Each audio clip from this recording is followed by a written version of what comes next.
Selamat pagi Bapak Ibu serta saudara-saudariku. Kita mendengarkan renungan harian pada hari ini. Mari kita berdoa. Kasih karunia Tuhan kita Yesus Kristus, kasih dari Allah Bapa dan persekutuan Roh Kudus itulah kiranya menyertai kamu. Amin. Firman Tuhan untuk kita pada hari ini yaitu yang tertulis dalam Efesus 5 ayat 20. Ucaplah syukur senantiasa atas segala sesuatu dalam nama Tuhan kita Yesus Kristus kepada Allah dan Bapa kita. Demikian pembacaan firman Tuhan. Bapak Ibu, renungan ini saya mengawali dengan pertanyaan ketika kita datang ke bait Allah atau ke gereja, atau ketika kita mau memulai ibadah kebaktian pagi seperti ini, atau ketika kita dalam suatu perkumpulan kerohanian kekristenan, ketika kita datang dalam ibadah kita. Apa kira-kira yang ada di dalam pikiran kita untuk ibadah itu? Atau bagaimana sikap kita di dalam ibadah itu? Atau apakah yang harus kita lakukan dalam ibadah itu?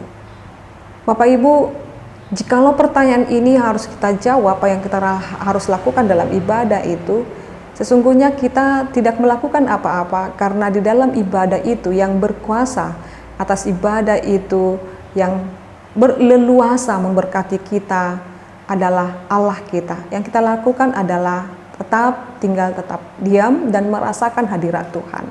Tetapi satu hal di dalam ayat ini mengingatkan kita Bapak Ibu, ketika kita mengikuti ibadah, kita senantiasa tiba pada pengucapan syukur.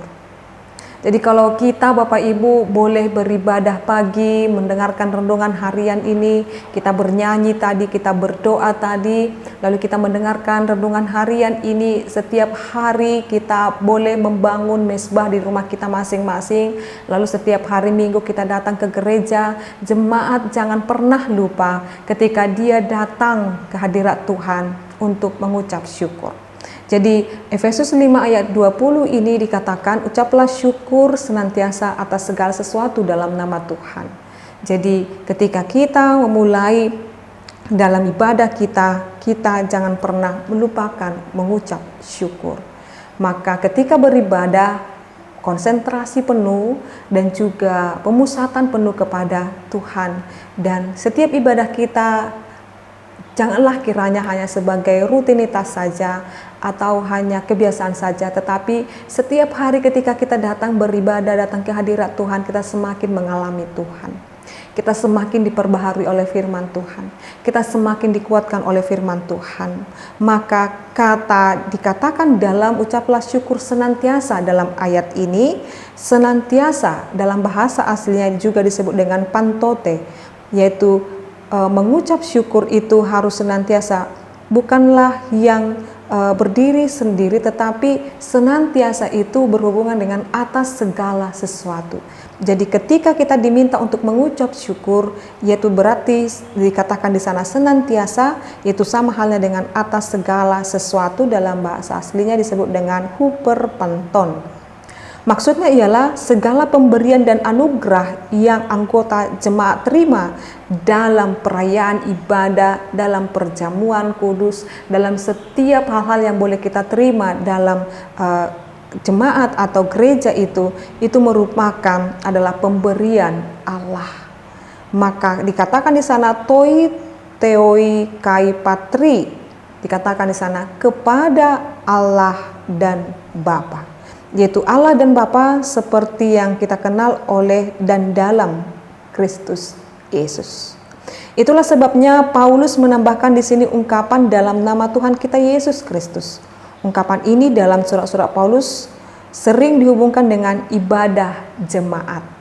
Nanti bisa kita buka Bapak Ibu di rumah kita bandingkan nanti 1 Korintus 5 ayat 4, 1 Korintus 6 ayat 11, Filipi 2 ayat 10, Kolose 3 ayat 17, dan juga 1 Tesalonika 3 ayat 6, di mana Paulus memberitakan parangelia atau pesannya kepada jemaat dalam ibadahnya yang ia hadiri di dalam roh.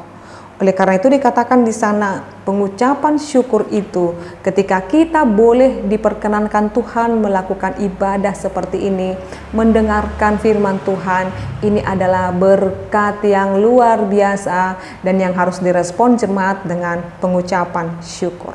Ketika ibadah kita telah kita mulai dengan pengucapan syukur, senantiasa, kata senantiasa sama halnya dengan atas segala sesuatu. Maka ketika kita hidup dalam peribadahan aktual kita, tadi ketika kita boleh diingatkan firman Tuhan ini dalam ibadah ritual kita, dan ketika kita kembali lagi kepada ibadah aktual kita, yaitu kehidupan kita sehari-hari, maka untuk segala sesuatu atau atas segala sesuatu yang terjadi dalam kehidupan kita, firman Tuhan mengatakan untuk tetap mengucap syukur Bapak Ibu.